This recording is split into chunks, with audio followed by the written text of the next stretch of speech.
இப்போ என்ன நடந்ததுங்கிறது அவருடைய பர்சனல், விஜயுடைய பர்சனல். இது அதனால தான் நான் ஏதோ சரி அவங்க பர்சனல் ஏதோ ஒன்று இருக்கும், சங்கீதாவும் இருக்குன்னு சொன்னோம். இதை பற்றி நீங்கள் என்ன நினைக்கிறீங்க இவர் பார்த்ததை பற்றி? நான் எப்போவுமே ஒரே தொழிலில் இருக்கிறவங்க கையில் எடுக்க வேணான்னு பார்க்குறது. இது வரைக்கும் நம்ம யாரையுமே மிக மோசமானவர்களை கூட நம்ம விமர்சனம் செஞ்சது கிடையாது. கிஸ்மிலாம் நம்ம ரொம்ப நாளாக அதை பற்றி இது பண்ணதே கிடையாது. ஆனால் கிஸ்மி என்னன்னா, இப்போ அந்த குச்சியை நம்ம உட்காந்து வெட்டும்போது பின்னாடி குத்துதுன்னு வைங்க. இப்போ திரும்பி பார்ப்போம், என்னடா இது ஏதோ குத்துது அப்படின்னு. மெதுவாக மரத்தை விட்டு இறங்கிட்டு அடிமரத்தோடு வெட்டின்னுன்றது தான்.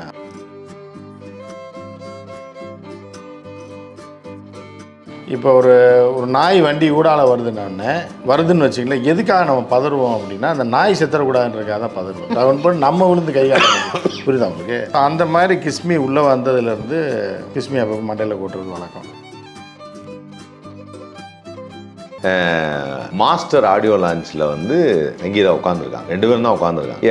இவர் சொல்கிறத இவருக்கே அது முரணாக இருக்குது. 2017 கொஞ்சம் ஏன் 21 ஆடியோ லான்ச்சில் உட்காரணும்னா, இல்லை அவங்க இந்த ஹாய் பாய் ஃப்ரெண்ட்ஷிப்பில் தான் இருந்தாங்க அப்படின்னு.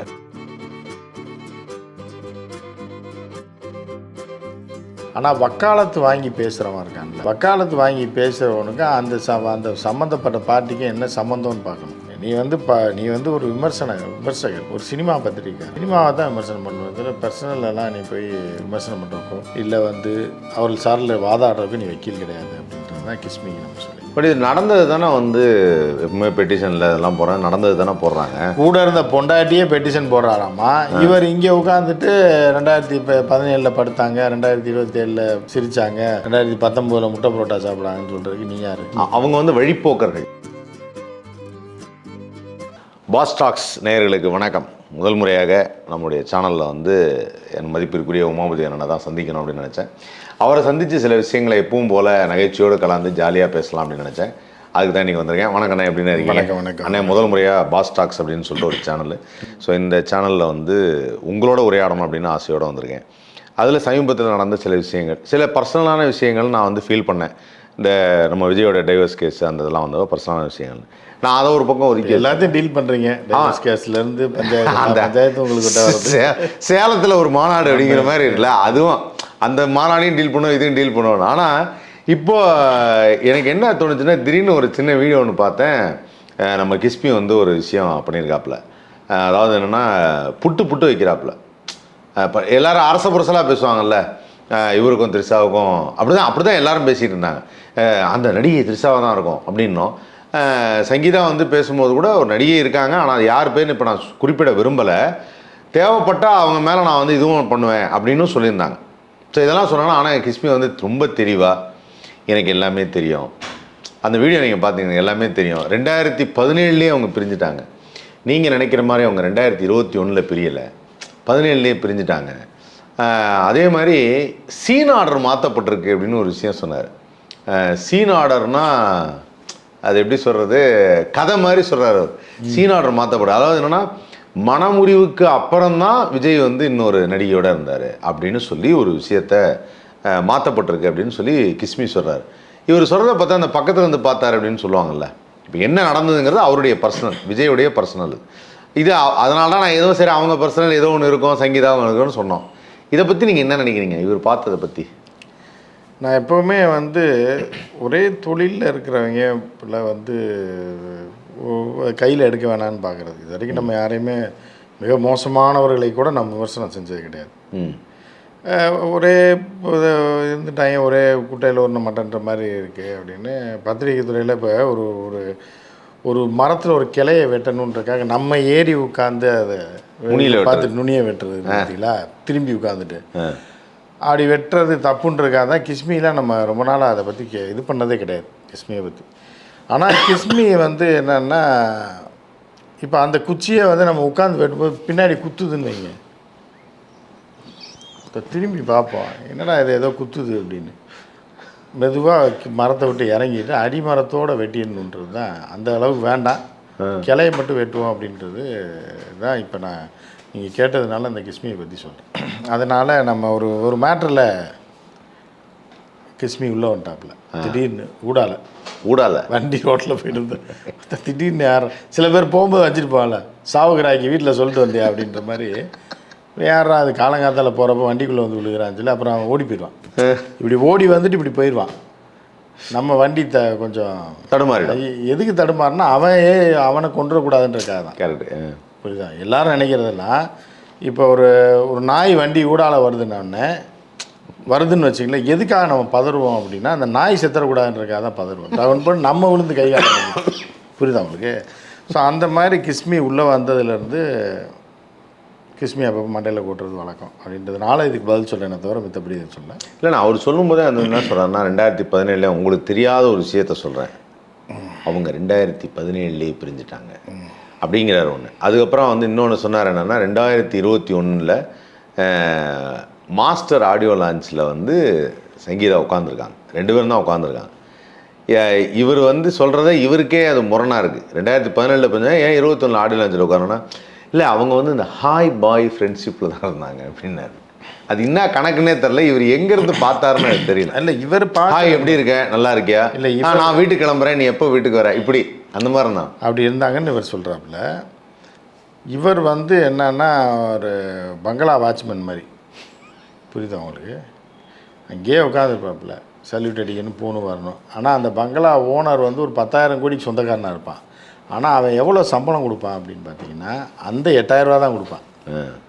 அவன் 10,000 கோடி வச்சுருக்கான்றதுக்காக இப்போ பங்களா வாட்ச்மேனுக்கு அடுத்த மாதத்துலேருந்து உனக்கு 40,000 ரூபா சம்பளம், பிஎஃப் எஃப்எல் ஏஎஸ் எல்லாம் பிடிச்சி உனக்கு வந்து மிலிட்ரி யூனிஃபார்ம்லாம் தைச்சி கொடுத்து, இது வந்து கேவலமாக இருக்குது வாட்ச்மேன் யூனிஃபார்ம், நான் வந்து இது மாதிரி இஸ்ரேல் இராணுவம் மாதிரி உனக்கு பக்காவா இல்லை அமெரிக்கன் அந்த சீல்லாம் இருக்கும், அதெல்லாம் அந்த யூனிஃபார்மே வந்து 1.5 லட்சம் 2 லட்சம் வரும். ஹெல்மெட்டு அந்த இதெல்லாம் அந்த மாதிரி தைச்சி தரேன்லாம் எந்த கோடீஸ்வரன்னு சொல்ல மாட்டான். நம்ம வீடாச்சே, நம்ம வீட்டு வாட்ச்மேன் நீட்டாக இருக்கணும்னு 90% பேர் நினைக்க மாட்டான். அவன் அழுக்காக தான் இருக்கணும்னு நினைப்பான், சம்பளமும் கம்மியாக தான் தருவான். அந்த மாதிரி கொடுக்குற அந்த ஆரம்பத்துலேருந்தே கூட இருக்கிறதுனால. ஆனால் அந்த வாட்ச்மேனுக்கு எல்லாமே தெரியும். ஆமாம், சார் யார் உள்ளே வரா, யார் வெளில போகிறா, என்ன சார் எத்தனை மணிக்கு வருவார், யாரோட வருவார் அப்படின்றதெல்லாம் தெரியும். ஸோ அந்த வகையில் கிஸ்மி சொல்லியிருக்கலாம். கிஸ்மி வந்து இன்றைக்கி நேரத்தில் ஒரு நீண்ட கால ஒரு அடிமையாக இருக்கக்கூடிய ஒரு ஆள் தான். மாமூல் மாதம் அப்பப்போ கொடுத்துட்ருக்காங்க. ஸோ கிஸ்மி அந்த மாதிரி பேசுகிறதுல எந்த மாற்று கருத்து இருக்காது.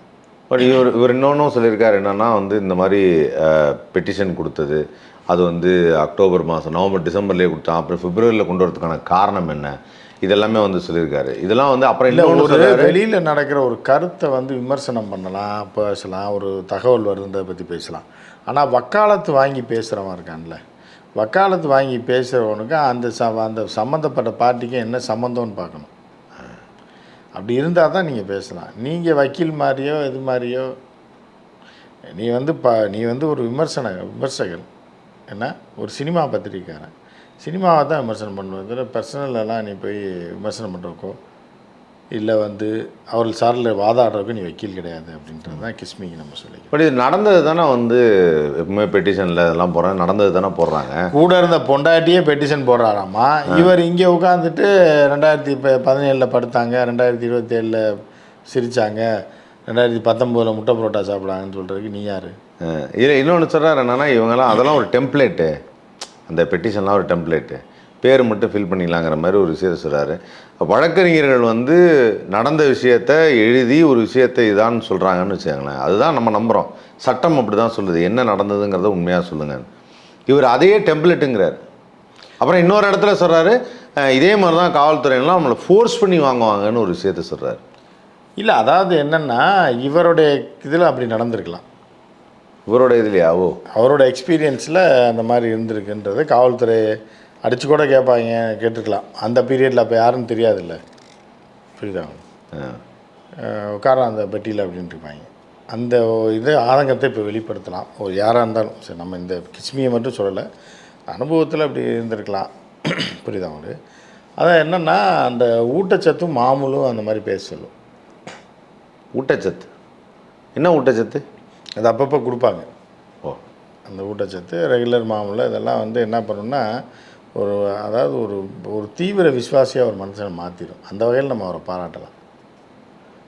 தீவிர விசுவாசியாக மாறி போகும்போது அது ஒரு இதாக, அது ஒரு விசுவாசம்தான். அது ஓ, விசுவாசமே சுவாசம்ன்ற கதை தான். கரெக்டு தான், அது கரெக்டு தான். ஸோ அவர் சொன்னதில் இப்போ எதுவும் இல்லை, அவர் விசுவாசத்துக்காக பேசியிருக்கார். ஆனால் இருந்தாலும் அவர் பேசுகிற முழு அந்த வீடியோ பார்க்கும்போது ரொம்ப நகைச்சுவையாக இருந்தது, ரொம்ப சிரிப்பாக இருந்தது. அதாவது இவர் ஒரு பாயிண்ட் ஆஃப் ஆங்கிள் ஒன்று சொல்கிறாருன்னு சொல்லுவாங்கள்ல, நான் வந்து ஒரு பர்சனலான விஷயம் தான் இல்லைன்னு சொல்ல, ஒரு பர்சனலான விஷயம், அதை நம்ம தலையிடக்கூடாது. அது அவங்களுக்குள்ளே ஏதோ ஒன்று இருக்குது, கேஸ் போகுது அப்படின்னா. இவர் வந்து வழக்கறிஞர் அவங்க 2 பேரும் ஒன்று மண்ணா வாழ்ந்து ஒரு கணவன் மனைவின்றது என்ன, எல்லாத்தையும் விட்டு கொடுக்குறது தான் கணவனுக்காக. கணவன் எல்லாத்தையும் மனைவிக்காக. அவங்க 2 பேருக்கே தெரியாத எப்படி தெரியும் கிஸ்மிக்குன்றது தான் ஆச்சரியப்படுறீங்க. அது நிறைய பேர் பார்த்தீங்கன்னா காதலன் படத்தில் ஒரு பாட்டு வரும், நக்மா குண்டு மல்லி 2 ரூபாய் அப்படின்னு ஒரு பாட்டு வரும் தெரியுமா? நீ தந்த கோடி ரூபாய்ன்னு வரும். அதில் வந்து பிரபுதேவாவும் நக்மாவும் டான்ஸ் ஆடிட்டு இருப்பாங்க. அதனால் அந்த படம் போய் நீங்கள் திருப்பி போய் பாருங்கள், மறந்துருப்பீங்க. அப்போ 2 பேர் கையை இப்படி ஆட்டிக்கிட்டு 2 பேர் குறுக்க நடுக்க நடந்து போவோம். பார்த்தீங்களா இல்லையா? ஞாபகம் இருக்கா இல்லையா அவங்க? அப்படி அந்த இதில் நடுவில் பிரபுதேவா எல்லாம் ஆடிட்டு இருப்பாங்க, டான்ஸர்லாம். இவன் இந்த கார்னர்லேருந்து கிளம்பி இந்த கார்னருக்கு போவாங்க.